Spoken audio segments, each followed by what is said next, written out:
तो यार ये है इस एनिमे का मेन कैरेक्टर। इसकी लाइफ बहुत ही नॉर्मल है, जहाँ ये बंदा रोज अपने ऑफिस से घर आकर अपने घर के काम किया करता है। लेकिन एक रात जब ये अपना डिनर कर रहा होता है, वहीं पर अचानक ही उसकी डेथ हो जाती है। और इसके बाद जब दोबारा उसकी आंख खुली तो वो एक अलग ही वर्ल्ड में होता है, एक ऐसा वर्ल्ड जहाँ पर मैजिशियंस की बहुत ही अहमियत होती है और यहाँ मैजिक यूज करना काफी आम बात है। लेकिन यार यहाँ पर मेन ट्विस्ट तो ये है कि अपना जवान बंदा इस वर्ल्ड में आने के बाद एक छोटा सा बच्चा बन जाता है। और इसके लिए सबसे खराब बात तो ये है कि एक बिल्कुल ही गरीब फैमिली में आ चुका था। और जहाँ इस वर्ल्ड के अंदर लगभग हर कोई मैजिक यूज करना जानता है, वहीं यहाँ पर अपने मेन कैरेक्टर को तो मैजिक का एम भी नहीं आता।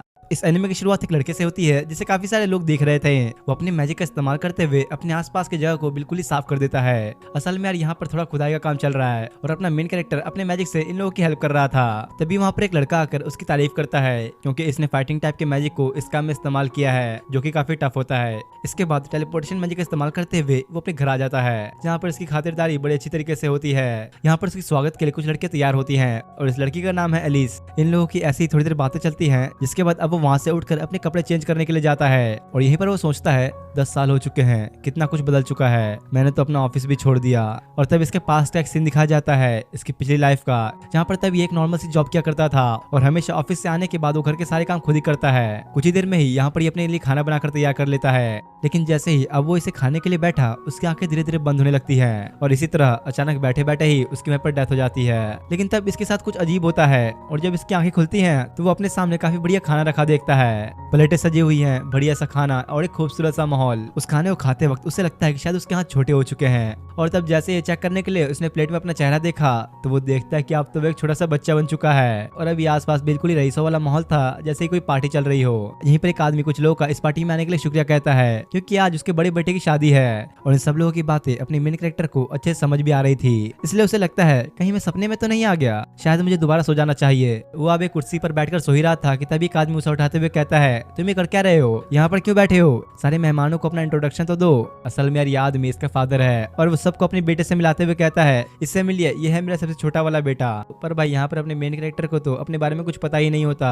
इतने में तभी वहाँ पर उस आदमी का एक और बेटा वहाँ पर आ गया, जिसका नाम है एरिक। वो सभी से कहता है, आप लोगों का मेरे बड़े भाई की वेडिंग में आने के लिए बहुत बहुत शुक्रिया। साथ ही यहाँ पर वो सबको अपने छोटे भाई के बारे में बताता है, जो कि है अपना मेन कैरेक्टर और इसका नाम है वेंडरलिन वॉन बेनो बॉम्स्टर। बहुत ही लंबा नाम है इसका। और खुद का ये नाम सुनकर वेंडरलिन सोचता है, ये वाहियात नाम मेरा ही है क्या, कुछ और नाम नहीं मिला इन्हें मेरे लिए। इसके अब कुछ देर बाद सब पार्टी में बिजी हो जाते हैं और इधर एरिक वेंडरलिन के साथ बैठा था, जहाँ पर वो उसे कहता है, लगता है तुम इतने लोगों को देखकर घबरा गए। जिस पर वो उसे कहता है, मुझे तो यही नहीं समझ में आ रहा कि यहाँ पर चल क्या रहा है। तो एरिक यहाँ पर उसे बताता है कि दरअसल यहाँ पर हमारे बड़े भाई कर्ट की शादी हो रही है सर मार्चिन की सेकंड बेटी एमिलिया के साथ। और यार असल में ये एमिलिया एक नोबल है और इस चीज से यहाँ पर ये पता चलता है कि ये लोग भी एक नोबल ही हैं, प्योर नोबल। ये सब जानने के बाद वेंडरलिन पार्टी में लोगों को देखकर सोचता है, यहाँ के माहौल से तो ऐसा लग रहा है कि हम लोग काफी ज्यादा अमीर हैं और अगर मैं इनका तीसरा बेटा हूँ तो मुझे चिंता करने की क्या जरूरत। तो अब क्योंकि भाई उसे एक अमीर फैमिली में दोबारा एक लाइफ मिली है, तो वो उसके पूरे मजे तो उठाएगा ही, इसलिए वो यहाँ पर अब टेंशन फ्री होकर काफी मजे भी करता है। अब इस रात के शानदार पार्टी शार्टी खत्म होने के बाद दिन का समय दिखाया जाता है, जहाँ पर वेंडरलिन के सामने बिल्कुल ही रूखा सूखा खाना पड़ा हुआ था। वो भी इस चीज को देख के बड़ा ही हैरान होता है। और सिर्फ यही नहीं, यहाँ पर कल वाले घर के मुकाबले इस घर की हालत तो बिल्कुल ही पंक्चर हो रखी थी, टूटा फूटा घर था ये तो पूरा।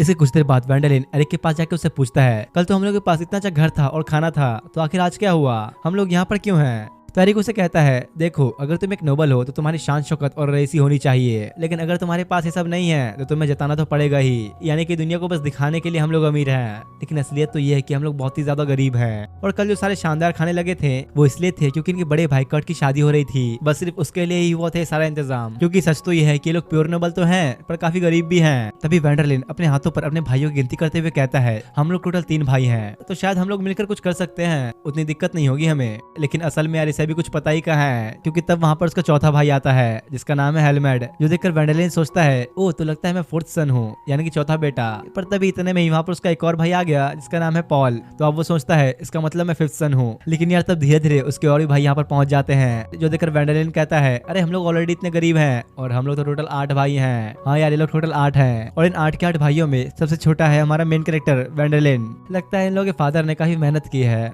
कुछ देर बाद वेंडेलिन अब अपने राज्य का मैप देखने लगा और जहाँ पर वो अभी रहता है उस राज्य का नाम है स्टेटबर्ग। ये काफी बड़ी जगह है जहाँ पर लाखों लोग रहते हैं और इसी राज्य के अंदर ब्रेकबर्ग नाम की एक छोटी सी जगह भी है जहाँ भी सब लोग रहते हैं और इनका ये गांव पूरा पहाड़ियों से ही भरा हुआ है और इस जगह पर टोटल 800 के अराउंड लोग रहते हैं। ये सब देखकर वो कहता है लगता है मेरी जिंदगी तो फिर से झंड हो गई। अब इस सब के बाद वो जैसे ही अपने घर पर आया तो देखता है कि एरिक कहीं पर जा रहा है और अपनी मॉम को बाय कहता है। तो एरिक उसे बताता है कि दरअसल हम लोग यहाँ पर कर्ट की शादी के लिए रुके थे और अब जब उसकी शादी हो चुकी है तो हम सब यहाँ से जा रहे हैं। उसका दूसरा भाई आकर उससे कहता है देखो तुम अभी बच्चे हो तो हम लोग तुम्हें अपने साथ नहीं ले जा सकते हैं और वैसे भी जब तुम हमारी एज के होगे तो तुम्हें भी इस टाउन को छोड़कर जाना ही होगा। जिस पर वेंडेलिन उसे कहता है भला तुम लोग यहाँ पर खेती बाड़ी क्यों नहीं करते, फसल क्यों नहीं उगाते। तो उसका भाई उससे कहता है तुम यही तो नहीं समझ पा रहे, हम लोग नोबल्स हैं और ये बंटवारा वाला काम हम लोग को शोभा नहीं देता, तो इसलिए हम लोग अभी शहर जा रहे हैं जहाँ पर हम कोई जॉब ढूंढेंगे और वहीं रहेंगे। और तब एरिक भी उसे अलविदा क्या के वहाँ से चले जाता है। कुछ देर बाद अब वेंडेलिन घर में आकर सारी बुक्स को ढूंढने लगा कि कहीं पर उसे कोई काम की किताब मिल जाए, पर यहाँ पर तो सिर्फ लव स्टोरी की बुक्स ही पड़ी हुई थी। तभी गलती से उससे एक बॉक्स नीचे गिर जाता है। इसमें से एक छोटा सा बॉल और एक लेटर निकलता है। इस लेटर के अंदर लिखा था कि एक क्रिस्टल बॉल है जिससे कोई भी अपने मैजिक पावर्स के बारे में पता कर सकता है कि उसके पास मैजिक है या नहीं। इस लेटर के अंदर मैजिक को बड़े अच्छे तरीके से डिफाइन किया गया था, इसलिए अब वो भी इसको थोड़ा टेस्ट करने का सोचता है। इसके बाद वो उस क्रिस्टल बॉल को उठाकर अपने सामने रख देता है। इस लेटर के अंदर ये लिखा था कि मैजिक कौन कितना इस्तेमाल कर पाएगा ये हर इंसान के माना के ऊपर होता है, यानी कि उसके अंदर कितनी क्षमता है। और इस लेटर के अंदर मैजिक के काफी सारे फायदे भी लिखे हुए थे, जो देखकर तो वेंडेलिन पहले सोचता है क्या ही फायदा होगा इसे चेक करके, पर थोड़ा सोचने के बाद वो अब अपना मैजिक चेक करने लगता है। शुरुआत में तो काफी देर तक कुछ भी नहीं होता, लेकिन फिर अचानक से वो क्रिस्टल बॉल ग्लो करने लग जाती है। उसी वक्त एक आदमी को भी दिखाया जाता है जिसने कि उसी क्रिस्टल बॉल को सेंस कर लिया था। इस लेटर के अंदर आगे लिखा होता है कि अगर क्रिस्टल बॉल रेनबो कलर में चमका तो इसका मतलब तुम्हारे पास काफी हाई लेवल का मैजिक है और इसके आगे की इन्फॉर्मेशन के लिए तुम्हें एक मैजिक गाइड पढ़नी होगी। तो इसलिए अब अपना वेंडेलिन गाइड बुक को ढूंढने में लग जाता है, पर यहाँ पर तो सिर्फ लव स्टोरी वाली बुक्स के अलावा और कुछ था ही नहीं। तभी तो यार इसके फादर के 8 बेटे हैं। इतने में अब उसका फादर भी वहाँ पर पहुंच जाता है और वेंडेलिन उससे पूछता है क्या हमारे पास और बुक्स हैं, लेकिन यार जैसा कि तुम लोग को पता ही है ये लोग तो इतने गरीब हैं, तो बुक्स कहाँ से आएगी इनके पास। इसके अब कुछ देर बाद वेंडेलिन जलाने के लिए कुछ लकड़ियां काटने के लिए जंगल में आता है और साथ ही साथ यहाँ पर वो अपने मैजिक को एक्टिवेट करने की कोशिश तो करता है, पर कुछ होता नहीं। उसे इस बारे में कुछ पता ही नहीं है कि मैजिक पावर्स का इस्तेमाल कैसे किया जाता है। इतने में ही अचानक वहाँ पर वही बंदा आता है जिसे कुछ देर पहले दिखाया गया था। अरे वाह, तुम्हारे पास तो काफी अच्छी मैजिक पावर्स हैं। उसे अचानक अपने सामने देखकर तो वेंडेलिन बेचारा डर ही जाता है, जो देखकर वो उसे कहता है अरे अरे सॉरी, मुझे माफ करना, मैंने अचानक आके शायद तुम्हें डरा दिया। तभी वो उसके हाथ से एक लकड़ी लेके दूर फेंक देता है। तुम मुझसे डरो मत, मैं एक इंसानी हूँ और एक मैजिशियन भी। इधर ये लोग यहाँ पर बात कर रहे थे और दूसरी तरफ यहाँ पर ये पता चलता है कि जिस लकड़ी को इस मैजिशियन ने अभी वेंडेलिन से लेकर फेंका था उससे चट्टान टूटकर एक जंगली सुअर पर जाकर गिर गया है और गुस्से में आकर वो इन दोनों के पीछे पड़ जाता है, जो देख के वेंडेलिन की तो फटी जाती है। तब वो मैजिशियन उससे कहता है अरे डरो मत, अपनी मैजिकल पावर्स का इस्तेमाल करो। लेकिन भाई इस छोटू को तो मैजिक का भी नहीं आता, जो देख के वो मैजिशियन उसे मैजिक का इस्तेमाल करना सिखाते हुए अपनी मैजिक पावर से वेंडेलिन की मैजिक एनर्जी को उसके बॉडी से बाहर निकालता है और मैजिक के बाहर आने के रिलीज हुई फोर्स की वजह से वो जंगली सुअर थोड़ा पीछे हो गया। वेंडेलिन को तो यकीन ही नहीं होता कि उसने पहली बार अपनी मैजिक पावर का इस्तेमाल किया। इतने में वो जंगली सुअर एक बार फिर से उनकी तरफ गुस्से में अटैक करने के लिए आता है, लेकिन ये मैजिशियन तो उसे बस अपने एक ही अटैक में जलाकर राख कर देता है। और तब वो वेंडेलिन को अपने बारे में बताते हुए कहता है मैं एक मैजिशियन हूँ और मेरा नाम है एल्फ्रेड रेनफोल्ड और मैं चाहता हूँ कि तुम मुझसे भी अच्छे मैजिशियन बनो। इसके बाद अब अगले दिन का सीन दिखाया जाता है जहाँ पर वेंडेलिन रेनफोल्ड के साथ बैठा चाय पी रहा था।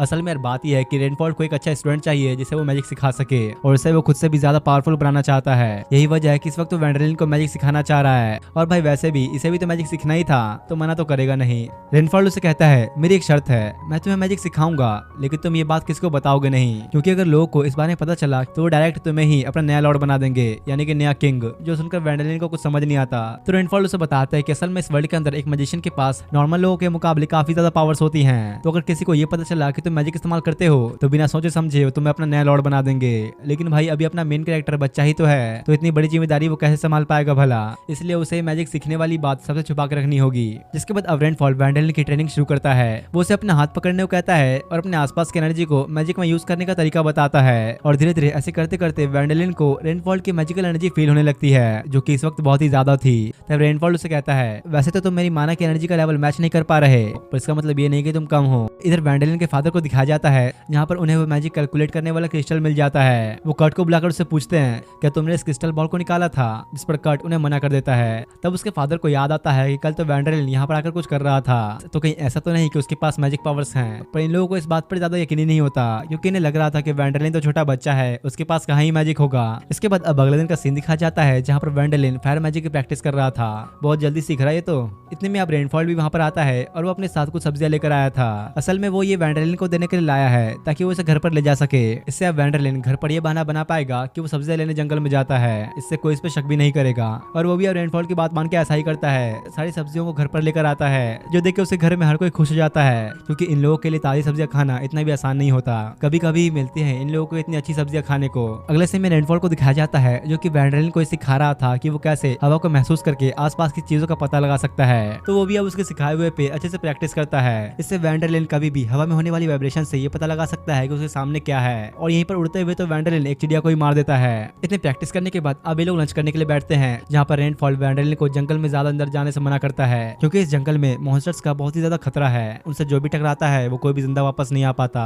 ऐसे आप धीरे धीरे कुछ और समय बीतता है, जहाँ एक दिन वेंडरलिन आकर रेनफॉल को बताता है कि लगता है मेरे बड़े भाई कर्ट को मुझ पर शक हो चुका है, क्योंकि उसने आप मेरा पीछा करना शुरू कर दिया। तो रेनफॉल उससे कहता है हाँ ऐसा इसलिए क्योंकि अगर तुमने मैजिक सीख लिया तो इससे उसकी गद्दी छीन जाएगी और तुम्हारा भाई ये बिल्कुल भी नहीं चाहेगा। तो वेंडरलिन उससे कहता है लेकिन मुझे तो लॉर्ड बनने का कोई शौक नहीं, फालतू यही सब चीजें मेरे लिए, तो मैं इस चीज के लिए भला अपने भाई के साथ दुश्मनी क्यों लूंगा। यहीं पर इन लोगों के बातों के बीच रेनफॉल के हाथ से अचानक ही काफी डार्क ऑरा रिलीज होना शुरू हो जाता है, जो देखकर तो वो खुद भी काफी डर चुका था। अब कुछ समय बाद वेंडरलिन अपने घर आकर सभी से कहता है मुझे एक एडवेंचरर बनना है, क्योंकि मुझे इस वर्ल्ड को अच्छे से देखना है और बहुत सारी चीजें सीखनी है, इसलिए मैं एक एडवेंचरर बनना चाहता हूँ। और अपने फैमिली वालों से बातें करने पे इसे ये पता चलता है कि उसे एक एडवेंचरर बनने के लिए एडवेंचरर एकेडमी में जाना होगा, जहाँ जाने के लिए बहुत ही मोटी रकम देनी पड़ती है। अगले दिन वेंडरलिन खुद आकर रेनफॉल से एडवेंचरर एकेडमी के बारे में पूछता है, तो इस पर वो उसे बताता है कि पास ही में एक अच्छी सी एडवेंचरर एकेडमी है, जिसमें बच्चे भी ज्वाइन होकर अच्छे पैसे कमा सकते हैं। इसके बाद रेनफॉल अब वेंडरलिन को फ्लाइंग मैजिक सिखाने का डिसाइड करता है, ताकि वो आसानी से कहीं भी आ जा सके, और तब वो उसे लेकर आसमान में काफी ऊंचा उड़ाता है। देखो वेंडरलिन, ये है वो दुनिया जो कि तुम्हारा इंतजार कर रही है। अब इसके कुछ देर बाद रात का सीन दिखाया गया, जहाँ पर रेनफॉल के आसपास काफी ज्यादा डार्क और आ चुका है, जिससे उसे बहुत ही ज्यादा दर्द भी होता है। लेकिन कभी भी रेनफॉल वेंडरलिन को इन सब चीजों के बारे में नहीं बताता और उसकी ट्रेनिंग हमेशा की तरह जारी रखता है। अब जब वेंडरलिन रात में सबके साथ डिनर कर रहा था, तो यहाँ पर उसके फादर से उसे पता चलता है कि विस्परिंग डेड नाम की कोई चीज पहाड़ों में घूम रही है, और ये विस्परिंग डेड किसी तरह की स्पेशल पावर है। इससे लोगों की बॉडी अचानक से ठंडी पड़नी शुरू हो जाती है और धीरे धीरे आके उनका शरीर पूरी तरह से ज़ॉम्बी में बदल जाता है। ये सब सुन के तो अब वेंडरलिन भी काफी डर चुका था और जल्दी से उड़ते हुए जंगल की तरफ जाता है और जाके रेनफॉल को बुलाने लगता है, जो देख के वो अब उसके पास आता है। वेंडरलिन उससे कहता है मास्टर आप यहाँ पर क्या कर रहे हो? इस जंगल के अंदर विस्परिंग डेड घूम रहा है, आपको मेरे साथ चलना चाहिए। वो यहाँ पर काफी कोशिश करता है उसे ले जाने की, पर फिर भी रेनफॉल उसके साथ नहीं जाता और तब उसे कहता है मेरी बात सुनो, असल में मैं ही विस्परिंग डेड हूँ। तो वेंडरलिन उसे कहता है ऐसा कैसे हो सकता है, आप तो अभी जिंदा हो ना। तब रेनफॉल उसे बताता है कि ये चीज 5 साल पहले शुरू हुई थी। उस समय ड्यूक का बेटा काफी बीमार पड़ गया था और तब हमें उसे बचाने के लिए काफी सारे मॉन्स्टर्स से लड़ाई करनी पड़ी थी, और क्योंकि मैं एक मैजिशियन हूँ तो मैं इन सब के बीच आ गया। उन मॉन्स्टर से लड़ते वक्त हम जितनों को मारते थे वो उतने ही और ज्यादा बढ़ जाते थे, और अकेले फाइट करने के चक्कर में मैंने अपना माना बहुत ही ज्यादा इस्तेमाल कर लिया। यही वजह है कि मैं अब ऐसा बन चुका हूँ। इसका मतलब यार ये कि रेनफॉल अब बहुत जल्द मरने वाला है, क्योंकि वो विस्परिंग डेड नाम की पावर जो कि इस जंगल में घूम रही थी वो अब इसके ऊपर हावी हो चुकी है। वो वेंडरलिन से कहता है क्या तुम मेरी एक आखिरी ख्वाहिश पूरी कर सकते हो? मैं चाहता था कि मैं अपनी इस जर्नी के दौरान किसी ऐसे को अपनी पावर्स सौंपूं जो उसके काबिल हो, और इसी खोज में मुझे तुम्हारी पावर्स फील हुई। तो इसलिए अब रेनफॉल वेंडरलिन को ही अपनी सारी पावर्स सौंपना चाहता है, क्योंकि सिर्फ अभी उसकी नजर में वही एक है जो कि इन पावर्स को संभालने के काबिल है। साथ ही अब उसका जख्म भी काफी बढ़ चुका है और उसके पास अब इतना माना भी नहीं कि वो अब इसे रोक सके।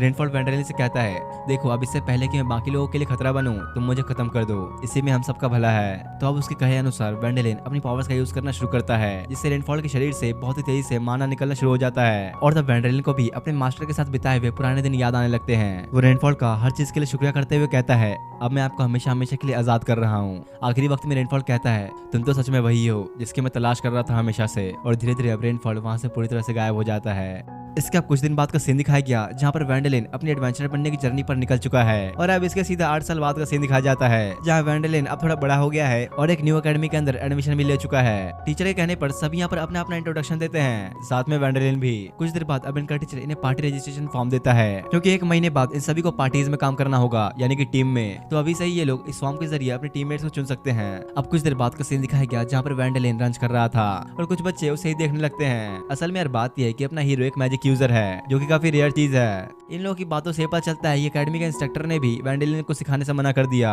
क्योंकि इसके पास सीखने को कुछ भी नहीं है। ये सब कुछ पहले से ही जानता है। अभी वेंडरलिन अकेला ही बैठकर लंच कर रहा था, तो ये लोग मौके का फायदा उठाते हुए उसे अपनी पार्टी में शामिल करने का डिसाइड करते हैं, और सिर्फ ये लोग ही नहीं बाकी के स्टूडेंट्स भी वेंडरलिन को अपनी पार्टी में लेना चाहते हैं। अगले सीन में इनका टीचर इन सब लोगों को अपना अपना ग्रुप बनाने के लिए कहता है, जो सुनते ही सारे स्टूडेंट्स फटाफट अपना ग्रुप बनाने में बिजी हो गए थे। पर अपने वेंडरलिन को तो लगता है कि कोई उसे भाव ही नहीं देगा, इसलिए वो किसी से बात भी नहीं करता। करता। लेकिन यहाँ तो ये तीन स्टूडेंट्स बैठकर वेंडेलिन को अपनी टीम में शामिल करने की बात कर रहे थे।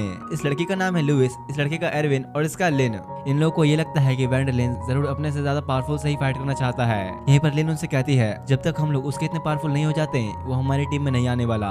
इसके कुछ देर बाद ये सबके सब हंटिंग करके आ चुके थे, यानी कि शिकार करके, जहाँ सबके सब अपना अपना शिकार लेकर आए थे। इन्हें लग रहा था कि इनसे आगे तो कोई है ही नहीं, पर तभी वहाँ पर वेंडेलिन आता है। उसे देख के सबको ऐसा लगता है कि इसके पास तो कुछ है ही नहीं, बस खाली हाथ ही आए तो। पर तब वेंडेलिन अपने मास्टर के दिए बैग में से एक एक करके अपने सारे शिकार को निकालता है। इसका ये बैग कम और डोरेमोन की पॉकेट ज्यादा लग रही है। ये सब देखकर इन लोगों को समझ में आ गया कि वेंडेलिन के सामने ये लोग पानी कम चाहे हैं। और अब जब वेंडेलिन इन लोगों से इतना आगे है कि कोई उसकी बराबरी ही नहीं कर सकता, तो सबके सब चुपचाप वहाँ से निकल जाते हैं। वेंडेलिन बेचारे इधर सोच रहा था कि अपने कमाए हुए पैसों से वो सबको पार्टी देगा, पर जैसे ही वो पीछे मुड़ता है तो वहाँ पर कोई होता ही नहीं। अब रात का सीन दिखाया जाता है जहाँ पर एरविन और लिन एक बड़ा शिकार करने का डिसाइड करते हैं ताकि उनके ग्रुप को कोई हल्के में न ले। इसलिए अब अगले दिन वो लोग शिकार पर पहुंचते हैं और ये लोग जंगल के बीचों बीच आ चुके थे जहाँ पर बहुत ही कम लोग आते हैं। और यहीं पर इनका सामना होता है काफी सारे वुल्फ से जो कि इन लोगों को पूरा घेर ही चुके थे। लो भाई अब भुगतो, हीरो बनने चले थे ना। धीरे धीरे सारे वुल्फ उन लोगों की तरफ ही बढ़ने लगते हैं। यहीं दूसरी तरफ वेंडेलिन को दिखाया गया जो कि इधर इन लोगों की एनर्जीज को महसूस कर पाता है और सोचता है अगर मैं इन लोगों को बचा लूं तो शायद ये लोग मुझसे दोस्ती कर लें। और अब यही सोचते हुए वो उन लोगों की तरफ जाने लगता है। लेकिन भाई ये लोग भी कुछ कम नहीं होते, काफी अच्छी टक्कर देते हैं सारे वुल्फ को। पर तब इससे पहले कि इन भिड़ियों के हाथों में मारे जाते हैं, इतने में वेंडेलिन वहां पर पहुंच जाता है और अपने आसपास मैजिक से काफी सारी चट्टानें भी खड़ी कर देता है। सही में यार ये देखते ही देखते इतना पावरफुल हो चुका है। कुछ देर बाद अब एरविन आके वेंडेलिन से माफी मांगते हुए कहता है मुझे माफ करना, हम लोग तुम्हें इंप्रेस करना चाहते थे जिससे तुम हमें भी जानो, पर अब मुझे ऐसा लगता है कि हम लोग तुम्हारा मुकाबला बिल्कुल भी नहीं कर सकते। और अब ये तीनों फैसला करते हैं कि वेंडेलिन को ये अपनी टीम में शामिल नहीं करेंगे। ऐसा नहीं है कि हमेशा के लिए उसे अपनी टीम में शामिल करेंगे ही नहीं, बस तब तक के लिए ही जब तक के लिए वेंडेलिन को अपनी पावर से इंप्रेस नहीं कर देते हैं। इतने में तब यहाँ पर उनका टीचर आके उन्हें बताता है कि आज एक बहुत ही बड़ी पार्टी होने वाली है जिसमें ड्यूक आने वाला है। वैसे अब ये ड्यूक कौन है तुम्हें आगे पता लग ही जाएगा। ड्यूक के आने वाली बात अब पूरे क्लास में फैल जाती है और सबके सब ये जान के बड़े खुश भी होते हैं क्योंकि ऐसा कहा जा रहा है कि ड्यूक किसी अच्छे से पावरफुल बंदे को अपने साथ शामिल होने के लिए ऑफर देगा। इसके बाद अब पार्टी का सीन दिखाया जाता है जहाँ पर काफी सारे लोग आए हुए थे। ये पार्टी काफी हाई लेवल की पार्टी थी और यहीं पर ड्यूक को भी दिखाया जाता है। तब उसके पास एक आदमी आके उसे कुछ बताता है जो सुनकर अब वो वेंडेलिन के पास जाके उसे अपना इंट्रोडक्शन देते हुए कहता है मेरा नाम है ड्यूक एमेडियस, क्या तुम्हारे पास थोड़ा टाइम है, मुझे तुमसे कुछ बात करनी है। इस पर वेंडेलिन उसे हाँ कहता है तो ड्यूक उसे अब कहीं ले जाने लगा। जो देख के वेंडेलिन उसे कहता है अगर आपको दिक्कत ना हो तो क्या मैं अपने साथियों को भी साथ ले जा सकता हूँ। असल में यहाँ पर वो एरविन, लुइस और लिन की बात कर रहा था। अब ड्यूक इन चारों को एक आदमी के पास लेकर पहुंचता है जो कि असल में एक मैजिशियन है और ये आदमी रेनफॉल का टीचर भी है। वो वेंडेलिन से कहता है मैंने सुना है कि जहाँ पर तुम्हारी फैमिली रहा करती है वहीं पर रेनफॉल ही मारा गया है, शायद अब तो वो एक विस्परिंग डेड बन चुका होगा। इस आदमी का नाम है ब्रेंटेक। ड्यूक बताता है कि ब्रेंटेक सेंस मैजिक का भी इस्तेमाल कर सकते हैं जिससे लाखों किलोमीटर रेंज तक की चीजों को सेंस कर सकते हैं। पर 8 साल पहले अचानक ही रेनफॉल की सेंस उस जगह से गायब हो गई थी, तो इसलिए इन्हें ऐसा लगा कि शायद उसकी आखिरी इच्छा पूरी हो चुकी होगी अपनी पावर्स किसी और को देने की। यहीं पर ही रेनफॉल के बारे में काफी सारी बातें बताता है कि वो इतना पावरफुल था कि उसे वर्ल्ड के टॉप 5 मैजिशियंस में काउंट किया जाता था। और सिर्फ यही नहीं, वो किसी कमजोर को कभी अपना स्टूडेंट नहीं बनाता। और अब उसके जाने के बाद अचानक तुम हमें मिले जिसके पास इतनी पावर्स हैं, साथ ही तुम्हारे पास ये मैजिक बैग भी है जो कि मैं अच्छे से जानता हूँ कि रेनफॉल का ही है, उसने ही तुम्हें दिया होगा। और इस चीज से इन्हें ये समझ में आ जाता है कि वेंडेलिन रेनफॉल का स्टूडेंट है। ब्रेंटेक के पूछने पर वेंडेलिन उसे बताता है कि मैंने उनके ज़ॉम्बी बनने से पहले ही उन्हें खत्म कर दिया। जो सुनकर ब्रेंटेक कहता है पागल हो गया था क्या वो, उसने ये काम एक बच्चे से कराया। साथ ही वो वेंडेलिन को थैंक्स भी कहता है क्योंकि उसकी वजह से ही रेनफॉल अपनी आखिरी ख्वाहिश पूरी कर पाया। जिसके बाद वो ब्रेंटेक को ही रेनफॉल का दिया वो बैग दे देता है। बाहर आने के बाद ये तीनों आपस में बैठकर वेंडेलिन के बारे में सोचने लगते हैं क्योंकि इन्हें ये समझ में आ जाता है कि उसकी लाइफ बहुत ही अलग है। इतने में वेंडेलिन भी वहाँ पर आ जाता है और यही बातों बातों में इन लोगों को ये पता चलता है कि असल में तो वेंडेलिन भी इनके साथ अपनी टीम बनाना चाहता है क्योंकि यार वैसे भी अब वो इसी तरह कब तक अकेला रहेगा, एक टीम तो चाहिए ही होगी ना उसे।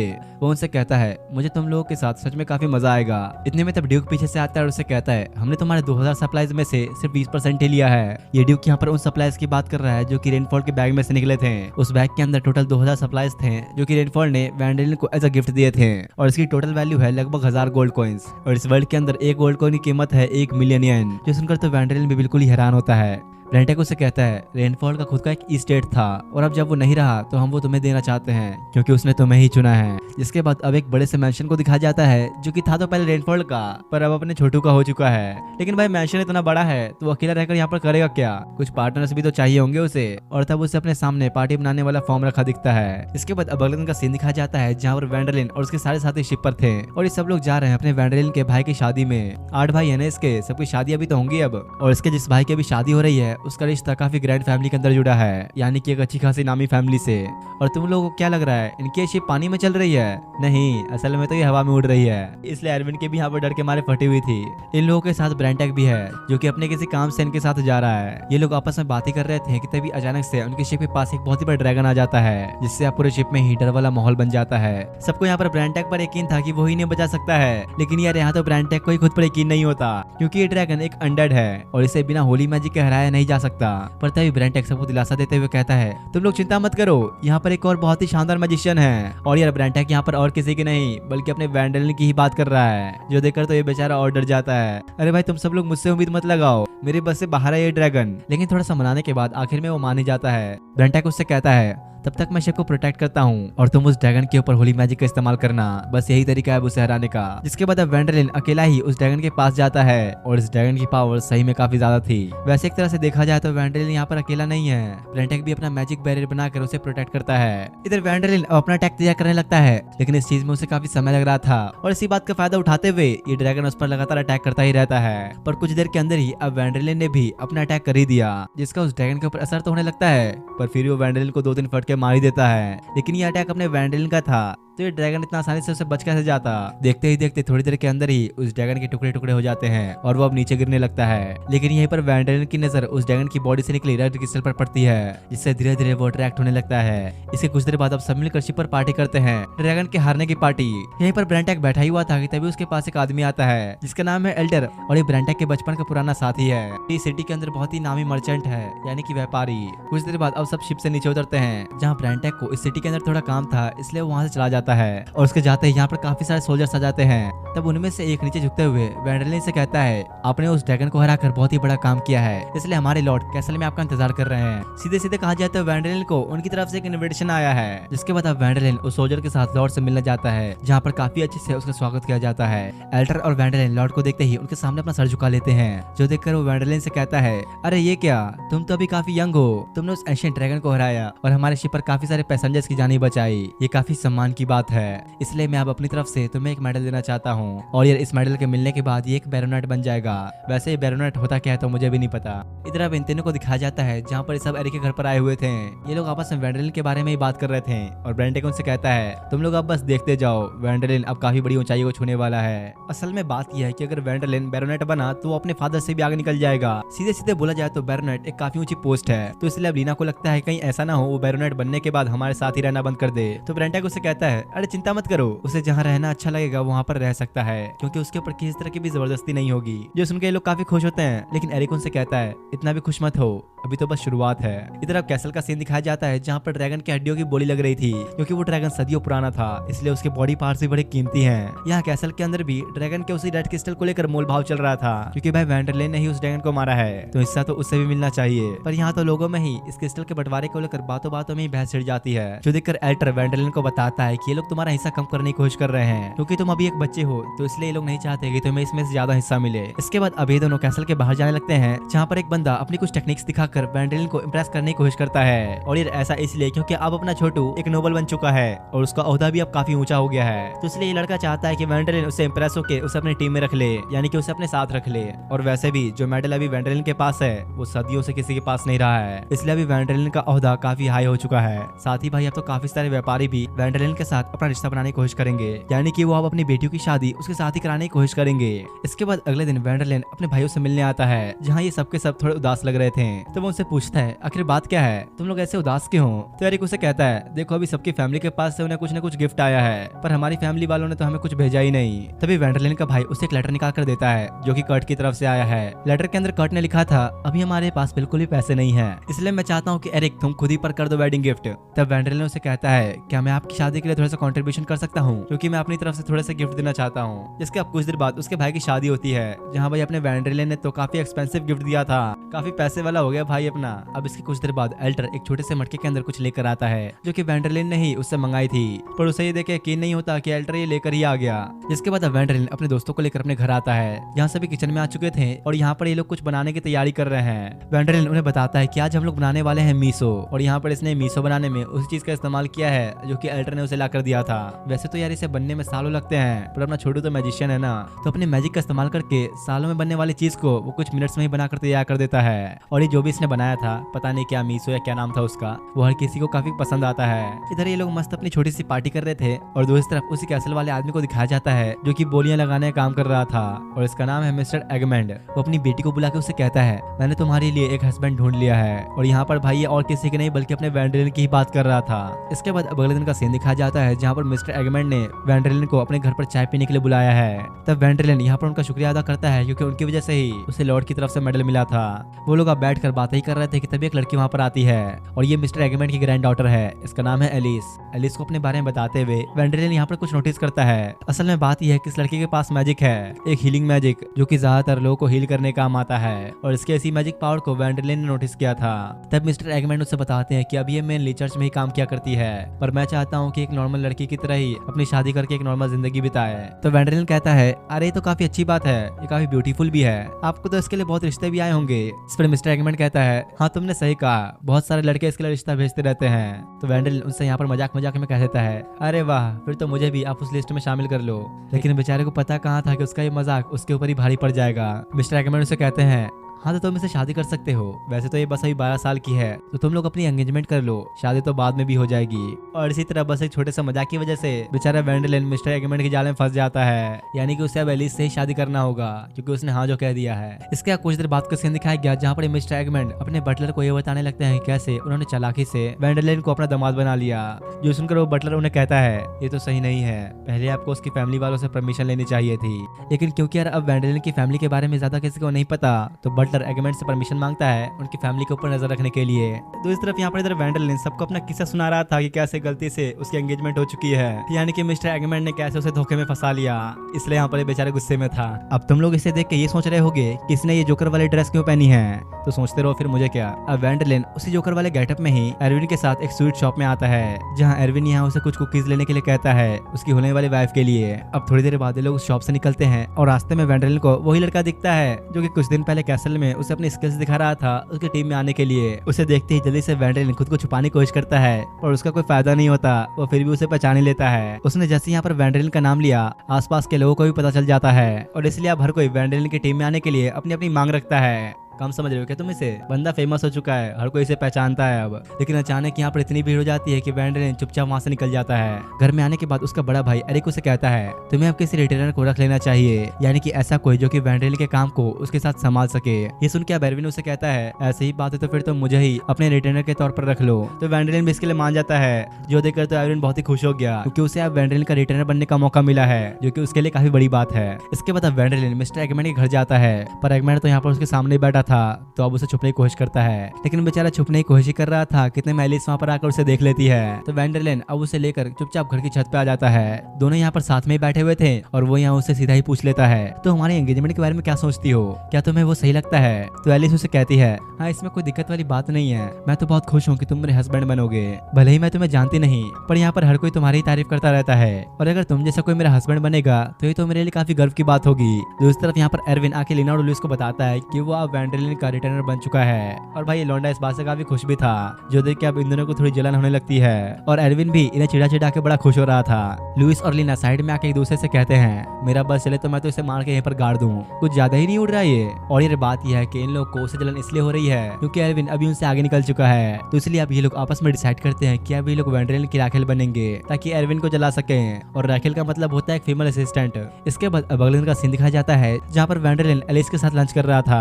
भाई अपना अमीर हो चुका है अब तो, क्या शाही खाना खा रहा है। लंच खत्म करने के बाद अब वैंडरिन सीधा उठकर वहां से जाने ही लगा कि तभी बटलर उसे रोकते हुए कहता है, ये आप लोगों की फर्स्ट डेट है तो आपको मिस एलिस को कुछ गिफ्ट देना चाहिए। पर बेचारे वैंडरिन को तो यहाँ पर कुछ समझ ही नहीं आता। जिसके बाद बटलर उसे और एलिस को एक ज्वेलरी शॉप के अंदर लेकर आता है ताकि यहाँ से वैंडरिन एलिस के लिए कुछ गिफ्ट ले सके। यहाँ पर काफी सारी खूबसूरत रिंग्स रखी थी जिनकी कीमत 10 से 50 गोल्ड कॉइंस है, यानी कि करीब 4 से 5 मिलियन येन के बराबर, जिसका मतलब ये सारी की सारी रिंग्स काफी एक्सपेंसिव है। यहाँ पर थोड़ा देखते हुए वैंडरिन की नजर कोने में रखी एक रिंग पर जाती है जो कि बिल्कुल ही सादी रिंग थी, ज्यादा कुछ अट्रैक्टिव भी नहीं होती है, पर अपने वैंडरिन को तो बस ये वाली रिंग ही पसंद आती है। तब वहाँ का ओनर उसे इसकी कीमत बताता है जो कि है पूरे 300 गोल्ड कॉइन, जो सुन के तो बेचारे वैंडरिन के तोते ही उड़ जाते हैं। पर एलिस भी यहीं पर थी तो बेचारा क्या ही करता, अपनी इज्जत भी तो बचानी है उसे, इसलिए वो फैसला करता है कि वो यही रिंग लेगा। अब जब रात में वो लोग एक साथ जा रहे थे तो एलिस उसे कहती है, मुझे पता है आपने इस रिंग के अंदर मैजिक देखा था, इसलिए आप इसे लेने के लिए राजी हो गए। तो वैंडरिन उसे कहता है, अरे बस मुझे लगा कि तुम्हारे ऊपर ये अच्छा लगेगा इसलिए मैंने ले लिया। और क्योंकि यार ये रिंग एक मैजिकल रिंग है तो वैंडरिन यहाँ पर उसे टेस्ट करने लगता है, जिससे उस रिंग के अंदर से काफी ज्यादा लाइट निकलनी शुरू हो गई और आसपास एक खूबसूरत सा माहौल बन जाता है। साथ ही यार एलिस भी अपने हीरो के प्यार में पड़ने लगी थी, उसे अब धीरे धीरे वैंडरिन काफी पसंद आ रहा है। रात में अब एंगमैन अपने बटलर से पूछता है, तो तुम्हें वैंडरिन कैसा लगा?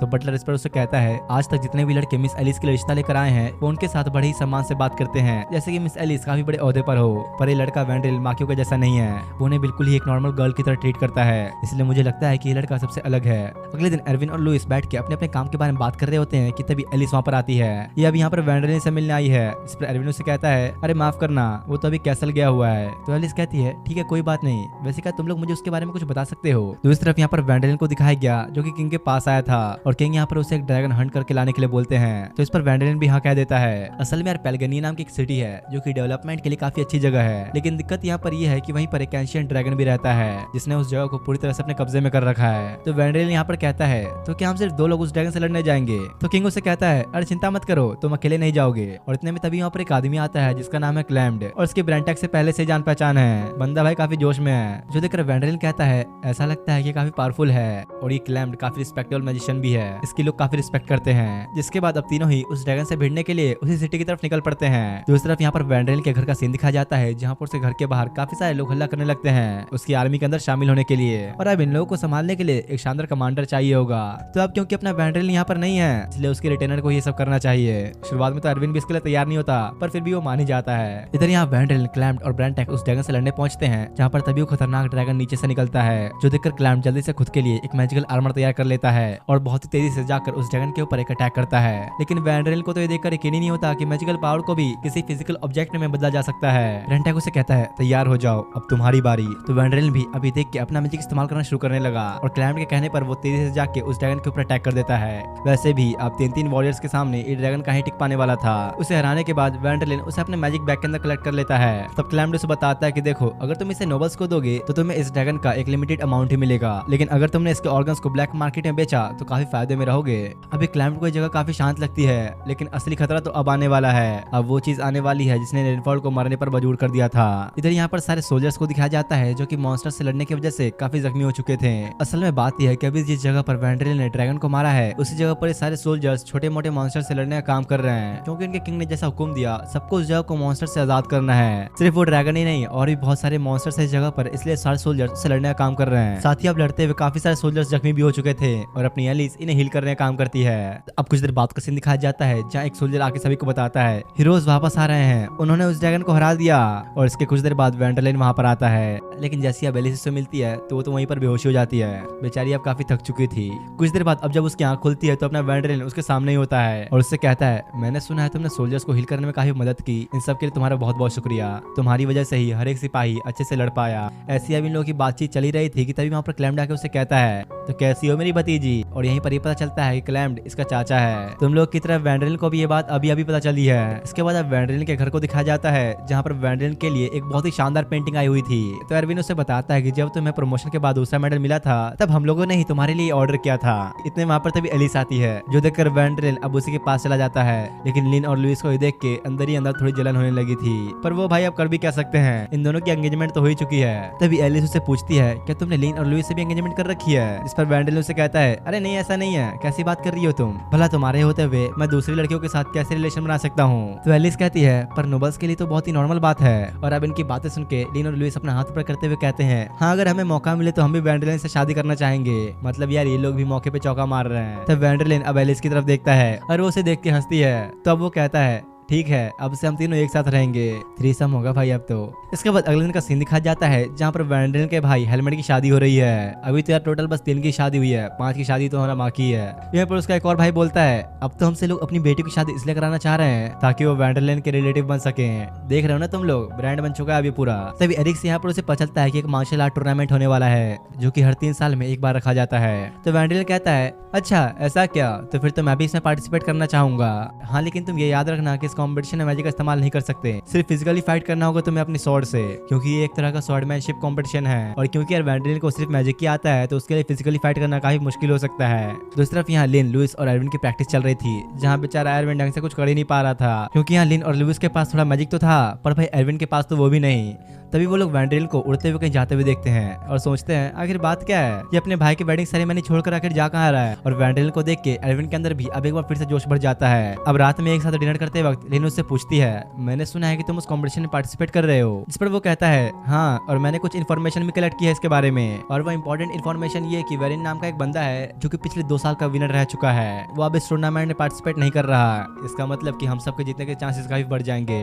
बातों बातों में वैंड्रेलिन उनसे कहता है, वैसे मुझे तुम लोगों से कुछ बात करनी है हमारी टीम के बारे में। मैं चाहता हूँ कि एलिस हमारी टीम में आ जाए, क्योंकि अगर एक तरह से देखा जाए तो उसने भी हमारे साथ टीम में काफी काम किया है, जो सुनकर सभी खुश होते हैं और किसी को भी कोई दिक्कत नहीं होती, क्योंकि एक ऐसा मैजिक यूजर जिसे हीलिंग मैजिक आता है उनकी टीम के लिए काफी अच्छा रहेगा। यहीं पर इधर बेचारा एरविन सोच में डूबा हुआ था, क्योंकि उसे भी उस टूर्नामेंट के अंदर पार्टिसिपेट करना है। और अभी उसे जब वैंड्रेलिन के भी पार्टिसिपेट करने की बात पता चली तो बंदा कुछ ज्यादा ही जोश में आ जाता है और उसने अब अगले दिन से ही अपनी ट्रेनिंग शुरू कर दी और इतने जोश में था कि सबको पीछे छोड़ देता है। और सबसे पीछे यार अपना वैंड्रेलिन ही है, क्योंकि अभी ये फिजिकल एक्टिविटीज में काफी कमजोर है। हर एक एक्सरसाइज के अंदर लिन, लुइस और सभी अच्छा कर रहे थे, लेकिन बेचारे वैंड्रेलिन इन सब में सबसे पीछे था। और एरविन का तो यार मुकाबला ही नहीं, फिजिकल एक्टिविटीज में बंदा काफी अच्छा है। और तो और वैंड्रेलिन का हर फिजिकल एक्टिविटी के अंदर यही हाल है, बेचारा ढंग से कुछ कर ही नहीं पाता। और इसी तरह इनकी प्रैक्टिस ऐसे लगातार घंटों तक चलती रहती है, लेकिन एरविन तो फिर भी रुकने का नाम नहीं लेता। खतरनाक वाला मोटिवेशन आ चुका है इसके अंदर। कुछ देर बाद अब जब ये सब एक साथ बैठे होते हैं तो वैंड्रेलिन सभी को बताता है कि वेरन फिर से इस टूर्नामेंट के अंदर पार्टिसिपेट करने वाला है, क्योंकि किंग ने उसे ऐसा कहा है कि अगर उसे नेक्स्ट जनरेशन को इंस्पायर करना है तो उसे कॉम्पिटिशन में पार्टिसिपेट करना चाहिए। इस वेरन के बारे में याद है ना तुम लोगों को, ये वही बंदा है जो कि पिछले लगातार 2 बार से जीतता आया है। और अब क्योंकि वेरन टूर्नामेंट के अंदर पार्टिसिपेट कर रहा है तो बेचारे एरविन का कॉन्फिडेंस यहाँ पर बिल्कुल ही डाउन हो जाता है और वो जाकर चुपचाप अकेले रूम के अंदर सो जाता है। जो देखकर लुइस और लिन आके उससे पूछते हैं, क्या तुम्हें प्रैक्टिस के लिए नहीं जाना?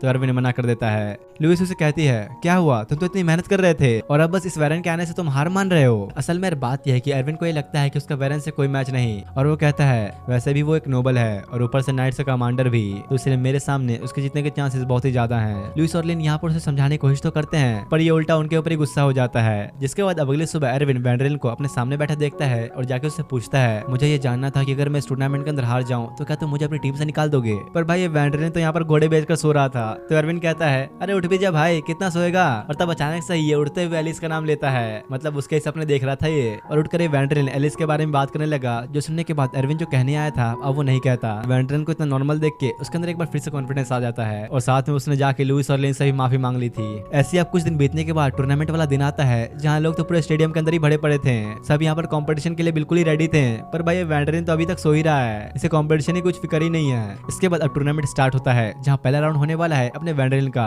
और इसकी पहली फाइट का ओपोनेंट ही वेरन है, पिछले 2 साल का चैंपियन। अब वैसे तो वैंड्रेलिन की वेरन को देखते ही बुरी तरह से फट जाती है, लेकिन वो इस वक्त खुद पर बदनामी नहीं चाहता था, इसलिए फाइट के लिए रेडी हो जाता है। वो अटैक करने की आप थोड़ी कोशिश करने लगा कि तभी अचानक वेरन वहां से आके एक ही अटैक में उसे हरा देता है। कुछ ज्यादा जल्दी फाइट खत्म हो गई अपनी मेन कैरेक्टर की, जो देख के अब ब्रेंटेक उससे कहता है, तुम्हारा जो हाल हुआ कहीं तुम्हारे दोस्तों के साथ भी ऐसा ना हो जाए। लेकिन ऐसा नहीं है भाई, एटलीस्ट ये लोग फिजिकल एक्टिविटीज के अंदर वैंड्रेलिन से तो अच्छे ही हैं, और इस बात को तो अपना वैंड्रेलिन भी मानता है। कुछ देर बाद अब लिन का अगला मैच होता है, जहाँ अपने अपोनेंट को देखकर वो बिल्कुल ही हैरान थी, क्योंकि यहाँ पर उसका अपोनेंट वही ग्रीन बालों वाला लड़का है जो कि हमेशा वैंड्रेलिन के पीछे पड़ा रहता है उसकी टीम में आने के लिए। याद ही होगा तुम लोगों को ये तो। वो लिन से कहता है, अगर आप यहाँ हो तो इसका मतलब वैंड्रेलिन भी यहीं पर है, इसका मतलब सर वैंड्रेलिन भी मुझे देख रहे हैं, इससे ज्यादा भला मुझे और क्या चाहिए। दोनों की फाइट अब शुरू होती है, और भाई ये बंदा कुछ ज्यादा ही फास्ट था, लिन तो इसके अटैक्स ढंग से देख भी नहीं पाती।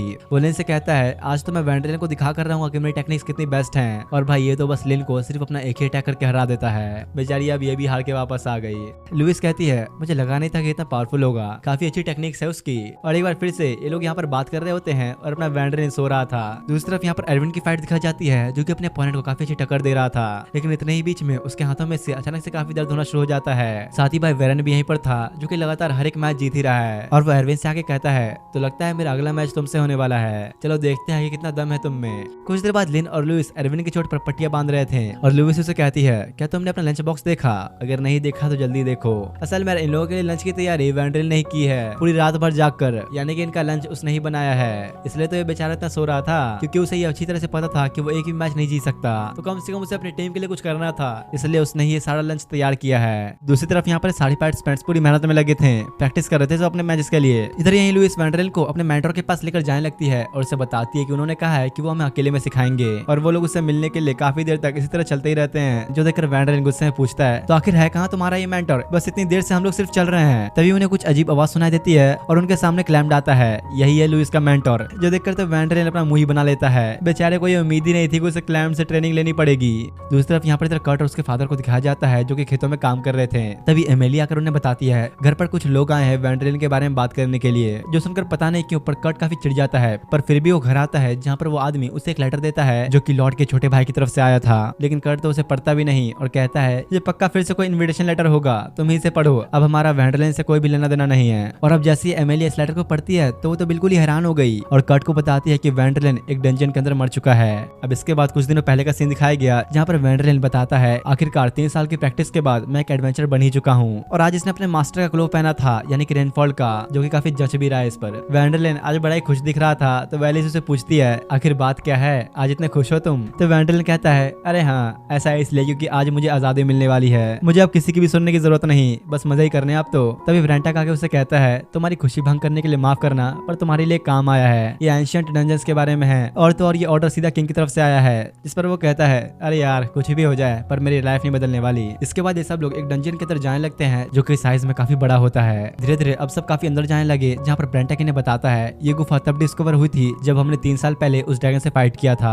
असल में ये उस टाइम की बात कर रहा है जब वैंडरेन, क्लैम्ड और ब्रेंटा ने मिलकर उस ड्रैगन को हराया था। और इसके बाद काफी ज्यादा लोगों ने इस गुफा के अंदर एक्सप्लोर करने की कोशिश की, पर उनमें से कोई भी कभी वापस नहीं आया। जिसके बाद जाके लोगों को रियलाइज हुआ कि डंजन बहुत ही खतरनाक है। ब्रेंटा कहता है तो वैंडरेन अब तुम्हें समझ में आ ही गया होगा कि तुम्हें आखिर डंजन का काम क्यों दिया गया। वैसे अब इसे तो समझ में आया नहीं, लेकिन मैं तुम्हें बता देता हूँ, इनके एडवेंचरर गिल्ड का नाम है ड्रैगन बस्टर, यानी कि वो जो ड्रैगन्स का मेनली शिकार करते हैं। और अभी इस डंजन के अंदर एक ड्रैगन ही है। वो लोग अब धीरे धीरे और भी अंदर जाने लगे, लेकिन यहाँ पर इन सबको काफी डर लग रहा था, क्योंकि यार ऑफिशियली अब इन लोगों का ये पहला क्वेस्ट है, यानी कि पहला काम एडवेंचर बनने के बाद, इसलिए यहाँ पर सबको अंदर ही अंदर डर लग रहा था। तभी इन सबको वहाँ पर एक दरवाजा दिखता है, और जैसे ये लोग उसे खोलकर अंदर गए तो सामने एक बड़ा सा सर्कल होता है। सबको देखने में ऐसा लगा कि यार यहाँ पर तो कुछ भी नहीं है, पूरी खाली जगह है ये तो। लेकिन इतने में ब्रेंटा उन्हें कहता है जल्दी से सब यहाँ से भागो। पर इनके भागने से पहले ही यहाँ पर एक मैजिक क्रिएट होता है और ये सब के सब वहीं पर अटक जाते हैं। तब ब्रेंटा उन्हें बताता है कि ये मैजिक एंशिएंट सिविलाइजेशन का है, जो कि सालों पहले यहाँ पर रहा करते थे। तभी अचानक से ही ये सब यहाँ पर से एक एक करके टेलीपोर्ट होने लगते हैं, और आखिर में सिर्फ वैंडरेन और एलिस ही बच जाते हैं। लेकिन अब वैंडरेन इससे पहले कि एलिस का हाथ पकड़ता, वो भी अब वहाँ से टेलीपोर्ट हो जाता है, और एलिस यहाँ पर अकेली रह चुकी थी।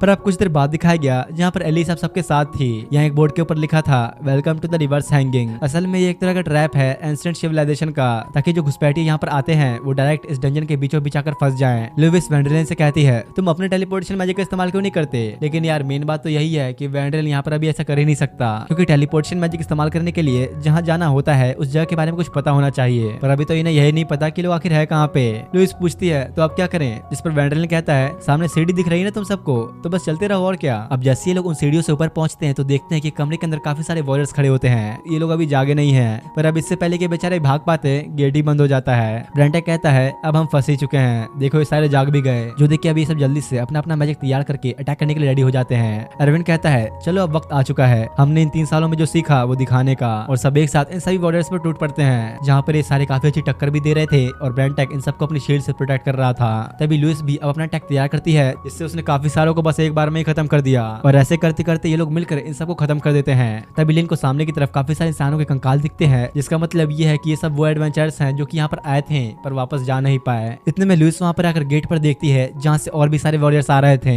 मतलब कि ये लोग अब बुरी तरह से फंस चुके हैं। कुछ समय बाद अब क्लैम्ड को दिखाया गया, जो कि किंग के साथ बैठा था, जहाँ किंग उसे कहता है हर जगह पर अफवाह फैल चुकी है कि वो लोग अब मार जा चुके हैं, क्योंकि उन लोगों को उस डंजन के अंदर गए 5 दिन हो चुके हैं। और यार ये लोग वैंडरेन की टीम के बारे में ही बात कर रहे थे, क्योंकि अब काफी अफवाह फैल चुकी है कि वो लोग उस डंजन से बाहर नहीं निकल पाए। दूसरी तरफ यहाँ पर रोगनर नाम के एक आदमी को दिखाया जाता है, जो कि किसी से कहता है ये लो ये लेटर लो और इसे वैंडरेन के बड़े भाई तक पहुंचा दो। और वो मन ही मन खुद से कहता है वैंडरेन तुम मर ही जाओ, तुम्हारे लिए वही अच्छा होगा। तो अब तो शायद तुम लोग को समझ में आ ही गया होगा कि वैंडरेन के बड़े भाई के पास उसके मरने की खबर किसने पहुंचाई थी। जिसके बाद अब इधर डंजन के अंदर का सीन दिखाया जाता है, जहाँ ये सब अब सेफ हैं, लेकिन इनकी फाइट अभी भी चल रही है। यहीं पर वैंडरेन खाना खाते हुए कहता है काफी अच्छी स्ट्रेटेजी बनाई है हमने, जहाँ एक बंदा खाना खाते हुए थोड़ा रेस्ट करेगा और बाकी 3 लोग फाइट करेंगे। धीरे धीरे वो लोग अब इसी स्ट्रेटेजी के साथ एक लेवल से दूसरे लेवल के ऊपर चढ़ने लगे और दुश्मनों को खत्म करने लगते हैं। लेकिन साथ ही अभी सब काफी घायल भी हो चुके थे और अब डंजन के फाइनल स्टेज की तरफ बढ़ने लगते हैं। पर अभी ये सारे सोल्जर्स तो खत्म होने का नाम नहीं ले रहे थे। ये तो अच्छा है कि यहाँ पर एलिस इन लोगों को हिल करने के लिए इनके साथ है, वरना कब के खत्म हो चुके होते ये सब। अब इन सबको खत्म कर देने के बाद फाइनली अब ये सब एक बड़े से गेट के पास पहुंचते हैं। लेकिन जैसे ही अब वो गेट की तरफ जाते हैं, आसपास पूरी तरह से अंधेरा छा जाता है।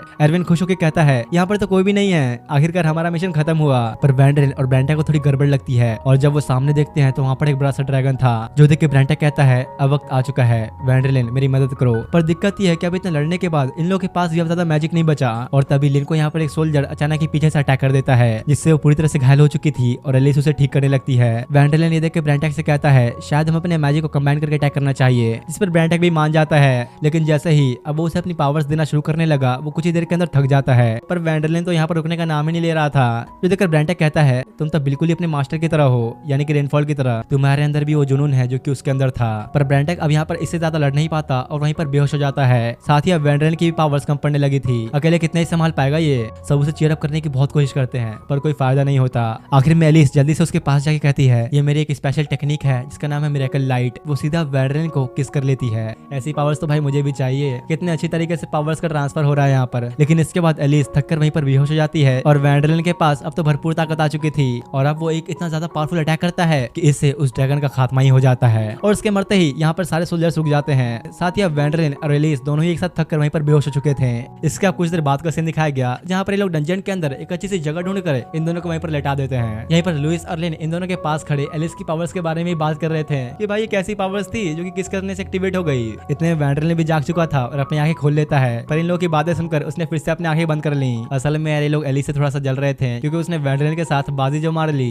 कुछ देर बाद वेंडरलिन और एलिस ब्रेंटा के साथ होते हैं जहाँ पर उन्हें बताता है कि सिविलाइजेशन यहाँ के एंशिएंट मेज ने बनाई थी, जिसे लोग मैजिक क्रिएशन का गॉड मानते थे। तभी इधर एरविन इन सबको कुछ दिखाने के लिए अपने पास बुलाता है और जब ये लोग वो देखने के लिए गए तो ये बिल्कुल ही हैरान हो चुके थे क्योंकि यहाँ पर मैजिक एयरशिप्स रखी हुई थी, वो भी एक नहीं बहुत सारी, जिसका सीधा कुछ समय बाद का सीन दिखाया जाता है जहाँ पर वेंडरलिन की टीम किंग के सामने बैठी थी और इन लोगों का यहाँ पर एक तरह से हिसाब किताब चल रहा है क्योंकि इन्हें उस डंजन के अंदर से काफी सारी चीजें मिली हैं और क्योंकि इन लोगों को उस डंजन में जाने का काम किंग नहीं दिया था तो इन्हें रिवॉर्ड का अमाउंट भी काफी बड़ा मिला है, जहाँ वेंडरलिन की टीम के हर एक मेंबर को 2 मिलियन गोल्ड कॉइन दिए जाएंगे। कुछ देर बाद वेंडरलिन और क्लैम्ड आपस में बैठ के बातें कर रहे थे जहाँ पर वो उसे बताता है कि अब वो यहाँ से कुछ दिनों में जाने वाला है। तो क्लैम्ड उससे कहता है सच में क्या? तो अब तो मैं अकेला पड़ जाऊंगा, पर चलो जो भी हो मैं उन लोगों को जरूर ढूंढूंगा जिन्होंने अफवाह फैलाई थी। और तब यहाँ पर वेंडरलिन को ये बात पता चलती है किसी ने उसके मरने की झूठी अफवाह फैलाई थी। दूसरी तरफ यहाँ पर रुग्नर और उसके साथी आपस में वेंडरलिन के बारे में बात कर रहे थे क्योंकि अब वो जिंदा बच चुका है। तो इस पर रुग्नर उन्हें कहता है चिंता मत करो, खेल तो अब शुरू हुआ है। यहीं इधर एक लड़की को दिखाया जाता है जिसने खुद को ढक रखा था और वो पता नहीं क्यों पर वेंडरलिन के घर आकर उस पर नजर रख रही थी और ये चीज कहीं ना कहीं वेंडरलिन को भी महसूस हो जाती है। तो वो सभी से कहता है कुछ दिनों से मुझे ऐसा लग रहा है किसी ने हम पर नजर रख रखी है, जिस पर एरविन कहता है अरे छोड़ो नहीं तो नॉर्मल है, लोग तुम्हारे फैन हैं, उस अफवाह की वजह से उन्हें लग रहा होगा कि तुम मर गए इसलिए शायद वो तुम्हें चेक करने के लिए आते होंगे। तो लिन कहती है ऐसी ही बात हो तो फिर तो हमें एक बॉडीगार्ड रख लेना चाहिए जो कि मेहनती और ईमानदार हो, और यार ऐसा तो सिर्फ एक ही बंदा है जिसका नाम है रोडरैक। वेंडरलिन को भी यहाँ पर पहले पता नहीं होता कि रोडरैक है कौन, पर फिर उसे अचानक ही ये याद आता है कि लोग किसकी बात कर रहे हैं और इसके कुछ देर बाद वेंडरलिन और बाकी लोग रोडरैक के पास आते हैं। ये बंदा तो याद होगा ही तुम लोग को, यही है रोडरैक जो कि काफी टाइम से वेंडरलिन की टीम में आने की कोशिश में लगा हुआ था।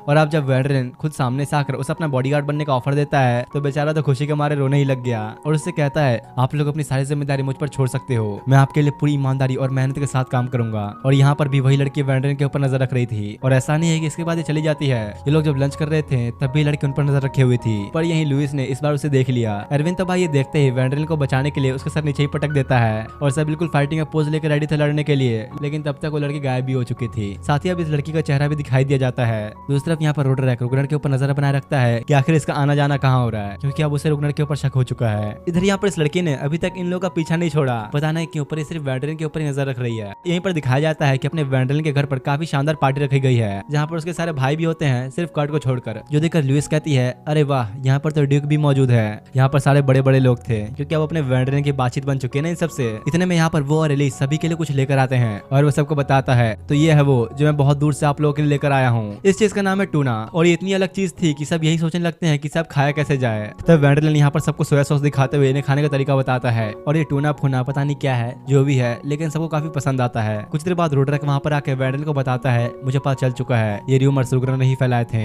असल में रुग्नर हेड कमिश्नर का छोटा भाई है, इसलिए तो ये इतना हवा में उड़ रहा है और जो चाहे वो कर रहा है, और इसी ने ही तो वेंडरलिन के मरने की खबर उसके बड़े भाई के पास पहुंचाई थी। तो वेंडरलिन कहता है मुझे यकीन नहीं होता कि इन सब में इन लोगों ने मेरी फैमिली को घसीट लिया। तो रोडरैक उसे कहता है अरे सर आप चिंता मत कीजिए, अब मैंने एक ऐसा जाल बिछाया जिससे चाह के भी कुछ नहीं कर सकता। और अगले ही सीन में दिखाया जाता है कि अब सबको पता चल चुका है कि वेंडरलिन के मरने की अफवाह रुग्नर ने ही फैलाई थी। असल में यार बात यह है कि इस रोडरैक ने रुग्नर के खिलाफ एक झूठी अफवाह फैला दी थी, इसलिए अब उसका सच सबके सामने आ चुका है। वेंडरलिन के पूछने पर रोडरैक उसे कहता है मुझे तो शुरुआत से ही इस रुग्नर के ऊपर शक था।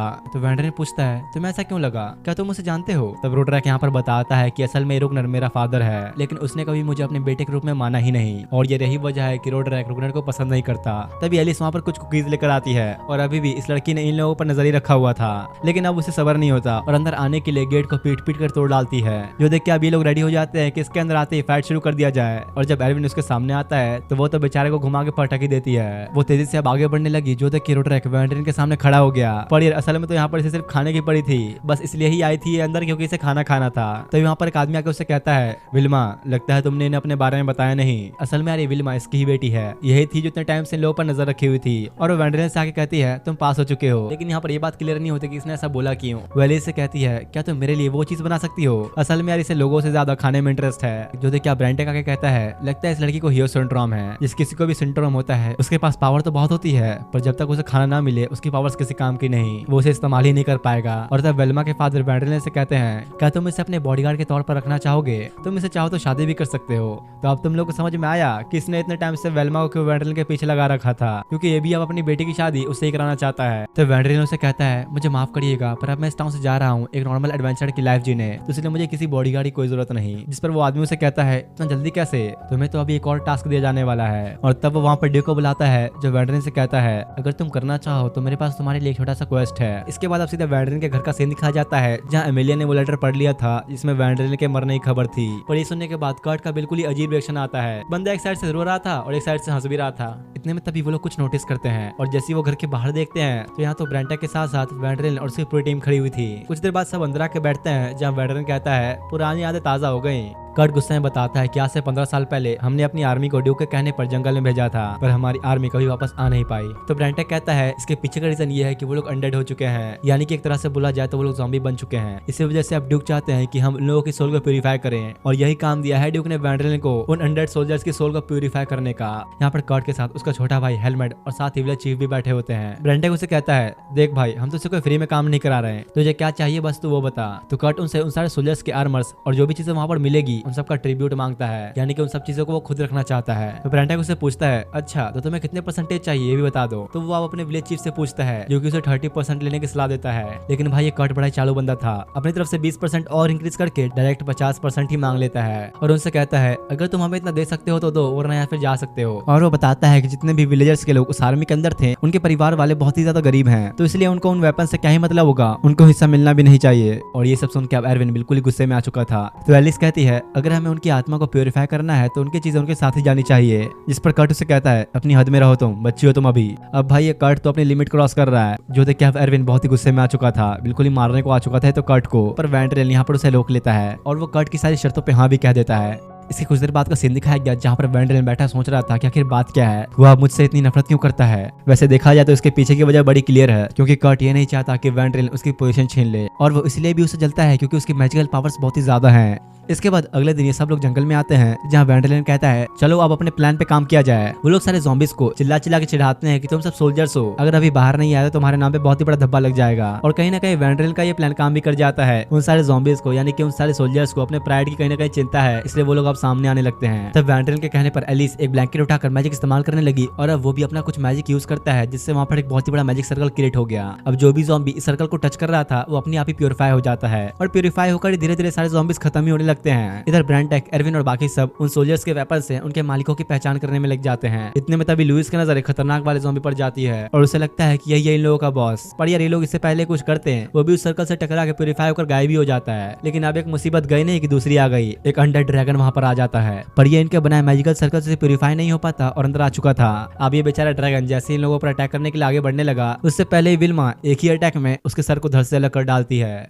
इसके बाद अब ये सब लोग उस ड्रैगन को प्यूरीफाई करने में लग जाते हैं। साथ ही यहाँ पर कुछ अनडेड जानवर भी होते हैं जो कि उस सर्कल से प्यूरीफाई नहीं हो रहे थे, तो लुइस और बाकी सब उनसे लड़के उन्हें ठिकाने लगा देते हैं और धीरे धीरे ऐसे करते करते इनका काम खत्म हो जाता है और सबके सब प्यूरीफाई हो चुके थे। लेकिन तब लुइस एक और ज़ॉम्बी को नोटिस करती है जो कि उनकी तरफ ही आ रहा था। ये थोड़ा अलग है क्योंकि बोल भी सकता है। वो इन लोगों से अपनी ग्रैंड डॉटर के बारे में पूछता है, यानी कि अपनी पोती के बारे में, और शायद यार ये लोग इसकी पोती को जानते थे। तो वो उससे कहते हैं आप चिंता मत करो, वो बहुत ही अच्छे से अपनी जिंदगी बिता रही है, वो काफी खुश अपनी जिंदगी में। ये सुनकर वो आदमी यानी कि वो ज़ॉम्बी काफी खुश होता है और खुशी खुशी अपनी तलवार को नीचे रख देता है। और अब इन सारे सोल्जर्स का सामान गाँव वालों के सामने रख दिया जाता है, जहाँ पर ये सारे अपने अपने बच्चों के सामान ले रहे थे। लेकिन इतने में कट वहाँ पर आ गया, जो कि उन सभी से सारे आर्मर्स और बाकी सारा सामान मांगता है, जिस पर वहाँ खड़ा आदमी उससे कहता है ये हमारे बच्चों की आखिरी निशानी है, उन्हें मुक्ति देने के लिए हमें इसे जलाना होगा। तो कट उन्हें कहता है अरे बात को समझो, हमारे देश के पास इतना आयरन नहीं है, तो अगर हम इन चीजों को अपने काम के लिए जलाएं तो अपना गुजारा कर सकते हैं। अब वैसे तो यार यहाँ पे कट की बात भी सही थी, लेकिन फिर भी विलेज के लोग इस चीज के लिए तैयार नहीं होते। जो देखिए वेंडर आके कहता है तुम्हें बस आयरन चाहिए ना, तो रुको मैं देता हूँ। और तब वो एक बड़ा सा आयरन क्यूब वहाँ पर लाके रख देता है। और ये देख के तो अब स्कर्ट की भी बोलती बंद हो चुकी थी, वो चुपचाप वहाँ से निकल जाता है। कुछ देर बाद अभी लोग ड्यूक के पास आते हैं, जहाँ ड्यूक बड़ा ही खुश था कि इन लोगों ने उस टास्क को कंप्लीट कर दिया। वेंडर कहता है अब मैं यहाँ से जाना चाहता हूँ। तो ड्यूक कहता है लेकिन मैं चाहता हूँ कि तुम यहाँ पर कुछ दिन और रुको, मुझे तुमसे थोड़े से और भी काम कराने हैं। और ब्रांटेक के भी थोड़ा सा यहाँ पर कहने पर वेंडर ड्यूक की बात मान जाता है। जिसके बाद ये लोग वहाँ से जाने लगी और ड्यूक ऊपर से खड़ा इन्हें देख रहा था। साथ ही यहाँ पर ड्यूक के साथ रुगनर भी है, जो कि उन्हें कहता है हमारा प्लान काम कर गया। तो ड्यूक उसे कहता है हाँ प्लान काम क्यों नहीं करेगा, वैसे अभी ये वेंडरलैंड और उसके सारे साथी विलेज के अंदर ही हैं। अगले दिन उन सारे सोल्जर्स का फ्यूनरल होता है, जहाँ पर एलिसिया सब करवा रही थी, क्योंकि फ्यूनरल वाला काम पहले जो लेडी क्या करती थी वो अब काफी बूढ़ी हो चुकी है, तो इसलिए अब एलिसिया सब कर रही है। अब रात के वक्त फ्यूनरल में आए लोगों का डिनर चल रहा होता है, जहाँ पर कर्ट की वाइफ भी आई हुई थी। और भाई इसके तो अब 2 छोटे छोटे बच्चे भी हैं। वो आके कुछ देर तक अपनी प्रेयर करती है। कुछ देर रुकने के बाद जब वहाँ से जाने लगती है, तो वहाँ पर वेंडरलैंड उससे मिलने आता है। जो देखकर वो उसे कहती है लगता है तुम आजकल काफी बिजी हो, हमसे तो आप मिलने भी नहीं आते तुम। तभी वेंडरलैंड के दोनों भतीजे उससे पूछने लगते हैं आप तो एक ड्रैगन स्लेयर हो ना, तो प्लीज हमें बताइए आपने ड्रैगन को कैसे हराया। तो इसलिए अब लुइस और लेन वेंडरलैंड का फर्स्ट बैटल कैसे हुआ था उसका एक छोटा सा प्ले करके दिखाते हैं, जो देख इसके दोनों भतीजे भी काफी एंजॉय कर रहे थे। साथ ही वेंडरलैंड तो इन्हें लॉलीपॉप भी देता है, सस्ते में लिपटा दिया भाई इसने तो।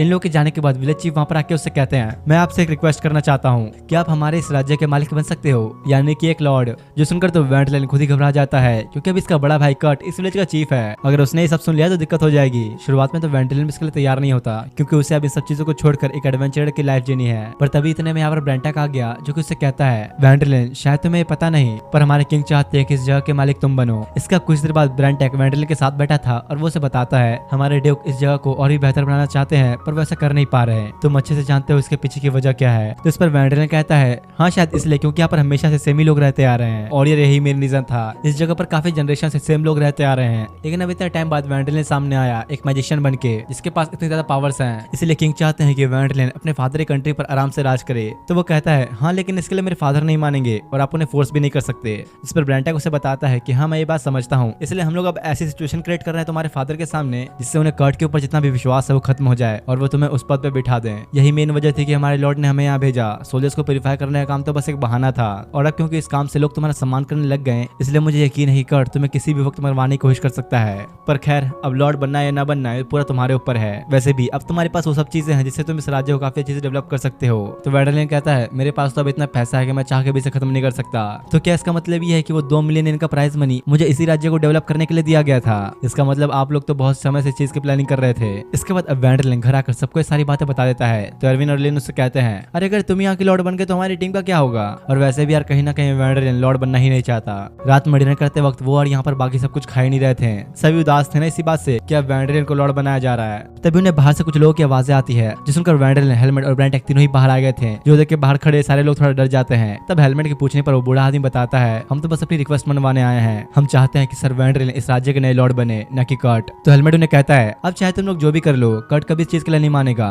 इस पर वो आदमी बताता है हमें अब किसी पनिशमेंट से डर नहीं लगता, क्योंकि कर्ट अगर इस राज्य का लॉर्ड बना तो जो हाल अभी तक हमारा हुआ वो हमारे बच्चों का भी होगा। इन लोगों के बार बार अब इस तरह रिक्वेस्ट करने पर वेंडरलैंड उनसे कहता है मैं इतनी जल्दी फैसला नहीं ले सकता, प्लीज मुझे आप लोग इसके लिए थोड़ा टाइम दीजिए। तो आदमी कहता है पर कैसे? आप लोग तो कल यहाँ से अपना काम खत्म करके जा रहे हो ना, इसलिए हम लोगों ने सोचा कि आपसे आज ही बात कर ली जाए। लेकिन लगता है कि शायद यार इन लोगों को कुछ गलतफहमी हुई है, किसी ने इन लोगों को वेंडरलैंड की झूठी खबर दी कि वो अब जाने वाला है। तब इतने में ब्रेंटक की नजर वहाँ खड़े विलेज चीफ पर पड़ती है, जो कि उन्हें वहीं पर खड़ा छुपकर देख रहा था। तो ब्रेंटक उसके पास जाके कहता है तुम काफी बढ़िया चाल चल रहे हो, इन लोगों को तुम नहीं बहकाया है ना, मेरी बात समझो, हम लोग इस चीज को ऑफिशियली हैंडल कर रहे हैं, तुम जो चाहते हो वही होगा।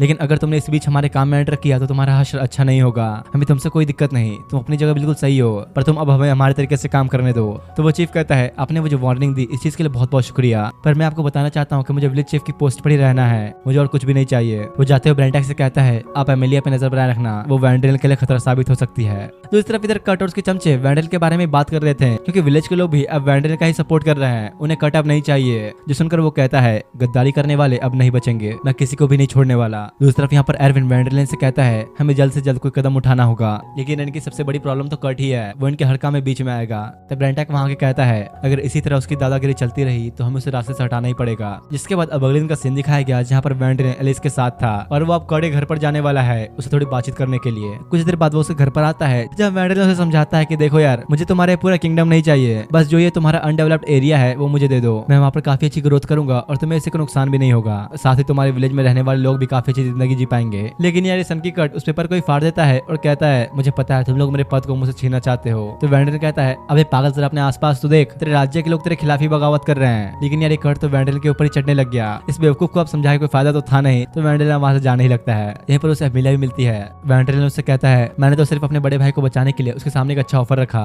पर वो तो मेरी बात ही नहीं मान रहा। तो एमिलिया कहती है यही तो वजह है कि मैं अपने बच्चों को तुम्हारे पास ज्यादा ला रही हूँ ताकि उनका तुम्हारे साथ ज्यादा कनेक्शन बढ़े और तुम उनसे उनके नोबल स्टेटस को न छीनो। वो अब अपने बच्चों के पास चली जाती है और इधर वैंड्रेन वहां से चला जाता है। अब जब वो यहाँ पर अपने साथियों के साथ था तो यहाँ पर उन सबको बताया था कि अब मैं इस जगह का नया लॉर्ड बनने वाला हूँ। हो सकता है कि मेरे इस फैसले से मेरे करीबी लोगों को मुझसे तकलीफ हो, पर मुझे अब थोड़ा झेलना ही पड़ेगा। जो भी हो किंग की बात तो माननी ही होगी, पर अब इन सब में मुझे तुम लोगों की भी हेल्प चाहिए। और इधर अरविंद तो वैंड्रेन की बात सुनने में इतना बिजी हो गया था कि अपने काम को ही बिगाड़ देता है। तब एलिस उसे कहती है चिंता मत करो, हम लोग तुम्हारे साथ हैं। और अब इन सभी विलेज के लोगों से थोड़ा घुलने मिलने के लिए वैंड्रेन और उसके सारे साथी मिलकर गांव वालों को अपनी तरफ से कुछ सामान बांटते हैं, जहाँ पर सभी विलेजर्स को कुछ ना कुछ दे रहे थे। लेकिन ये सब देख के कर्ट की चमचुक्की अब जल रही थी और वो लोग ये बात सीधे जाके कर्ट को बता देते हैं। यहाँ का हर कोई तो अब वैंड्रेन को ही चाहता है, उनका ध्यान अब तुमसे हट चुका है। हर कोई यही चाहता है कि वैंड्रेन ही नया लॉर्ड बने, इसलिए अभी सब मिलकर उसे मारने का सोचते हैं। पर ये इतना आसान भी थोड़ी होगा, वो इतना पावरफुल मैजिशियन है। इसका कुछ देर बाद का सीन दिखाया गया जहाँ पर कर्ट के सारे चमचे कहीं जा रहे थे, लेकिन तब वहाँ पर वैंड्रेन इनके सामने आता है और ये लोग मिलकर इनको चारों तरफ से घेर चुके थे।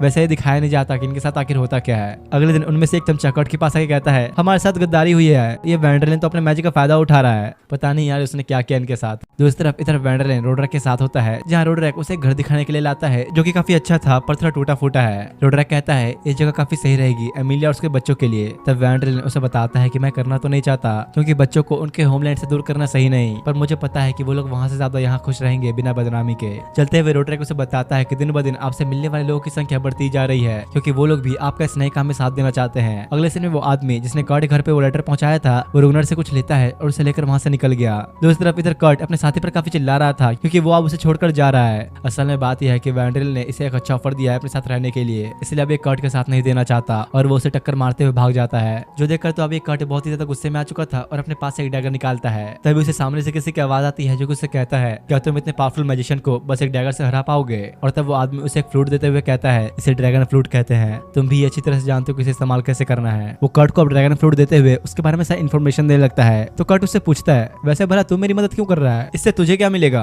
तो आदमी कहता है हाँ इस वक्त तो मेरा इसमें कोई फायदा नहीं, पर फ्यूचर में जब तुम लॉर्ड बनोगे तब मेरा कुछ तो फायदा हो ही जाएगा। तो इस तरफ इधर ब्रेंटा को दिखाया जाता है जो कि कर्ट की प्रेजेंस को जंगल के बीचों बीच नोटिस करता है और जल्दी से कर्ट के आने की खबर वो वैंड्रेन के साथी को पहुंचा देता है। तब लुइस पूछती है क्या वो किसी और को भी अपने साथ लेकर आया है जैसे कि कोई असैसिन या फिर कोई और। तो वैंड्रेन कहता है नहीं, वो कभी अपने आप को इतना कमजोर नहीं समझता, वो जरूर अकेला ही आया होगा। कुछ देर बाद वैंड्रेन जंगल के अंदर कर्ट की तरफ जाता है जहाँ वो उसे देख के कहता है अरे कर्ट तुम यहाँ पर क्या कर रहे हो, कुछ खास है क्या आज। तो कर्ट उससे कहता है चलो अब नाटक करना बंद करो और तुम सब जो पेड़ के पीछे छुपे हो सामने आ जाओ। असल में यार यहाँ पर वैंड्रेन के सारे साथी पेड़ के पीछे छुपे हुए थे और कर्ट के कहने पर सामने आ जाते हैं। कर्ट उससे कहता है देख भाई तू काफी अच्छा ड्रैगन स्लेयर है और मैजिशियन भी, पर अब कर क्या सकते हैं, आखिर तो है तो मुझसे छोटा ही। वैंड्रेन और बाकी लोग समझ जाते हैं कि इसके यहाँ अकेले आने के पीछे कुछ तो गड़बड़ है और सब फाइट के लिए रेडी होने लगते हैं। लेकिन तब वो ड्रैगन फ्लूट निकालते हुए उनसे कहता है अगर कुछ भी करने की कोशिश की तो तुम सब गए। ब्रेंटेक भी उसके हाथ में फ्लूट देखकर बिल्कुल ही हैरान हो गया था और सोचता है भला इसके पास ही कैसे आया। तब वैंड्रेन के पूछने पर वो उसे बताता है कि एक ऐसा फ्लूट है जिसे इस्तेमाल करने से तुम ड्रैगन को समन कर सकते हो।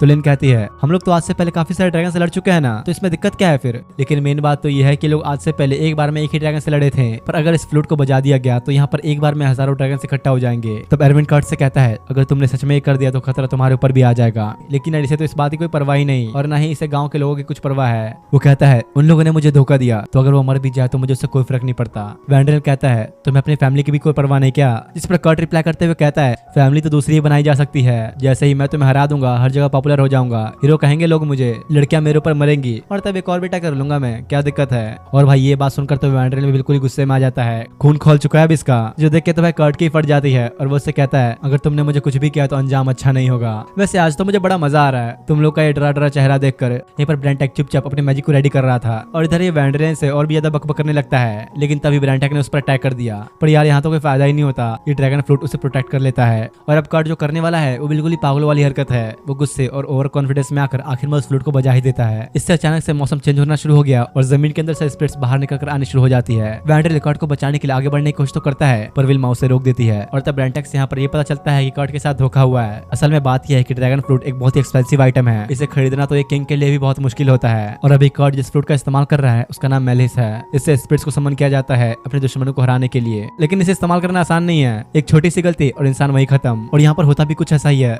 कर्ट सोचता है ये हो क्या रहा है, भला ये है क्या चीज। और तब दिखाया जाता है कि उसका शरीर एक बहुत ही बड़े जायंट के अंदर ट्रांसफॉर्म हो चुका था, मतलब कि सारी स्पिरिट्स उसे अपने अंदर ले चुकी थी। सीधे सीधे बोले तो जैसे को तैसा। वो मॉन्स्टर अब इन लोगों पर अटैक करने के लिए आगे बढ़ता है, पर एलिस उसे रोक लेती है। लेकिन ये भी अब इतने बड़े मॉन्स्टर को कितना ही संभाल पाएगी। तो वैंडल आगे कहता है चाहो या ना चाहो अब करना तो पड़ेगा ही। जैसे हमने जंगल में उन सोल्जर्स को प्यूरिफाई किया वैसे ही अब इसे भी करना होगा। एलिस कहती है हाँ पर लेकिन इससे तुम्हारा भाई नहीं बच पाएगा। जो सुनकर वैंडल को भी समझ में आ जाता है कि अब कर्ट को बचाने का कोई भी तरीका नहीं, तो अब मर नहीं दो उसे। वो लोग इस बार अपनी पावर को एक अलग ही लेवल पर ले जाते हैं और दूर से नजारा देखने में भी काफी अच्छा लग रहा था। कुछ ही देर के अंदर दोनों मिलकर इतने बड़े जायंट को बिना किसी दिक्कत खत्म कर डालते हैं। पर वैंडल यहाँ पर अपनी भाई के मौत से थोड़ा सा दुखी था और अब उस फ्लूट के अंदर से कर्ट की सोल निकलकर रुगनर के मैंशन के अंदर जाने लगती है। दूसरी तरफ यहाँ पर रुगनर और उसके साथी बड़े खुश हो रहे थे क्योंकि इन्हें लग रहा था कर्ट ने तो अब तक वैंडल को मार ही दिया होगा। लेकिन तभी कर्ट की सोल शीशा तोड़ते हुए अचानक के अंदर घुस जाती है, जो देखकर इन सबकी तो फटी गई थी। और रुगनर घबराते हुए उससे पूछता है क्या तुम कर्ट हो, लेकिन तभी वो उसी के ऊपर अटैक कर डालता है और इसके बाद ही उस मैंशन पर ताला लग जाता है। और रुगनर का क्या हुआ तो समझ ही गए हो तुम लोग। साथ ही अब ये बात सबको ही पता चल चुकी थी कर्ट ने क्या किया, तो इसलिए हर किसी के अंदर उसके और उसकी फैमिली के लिए दिल में नफरत भर चुकी थी।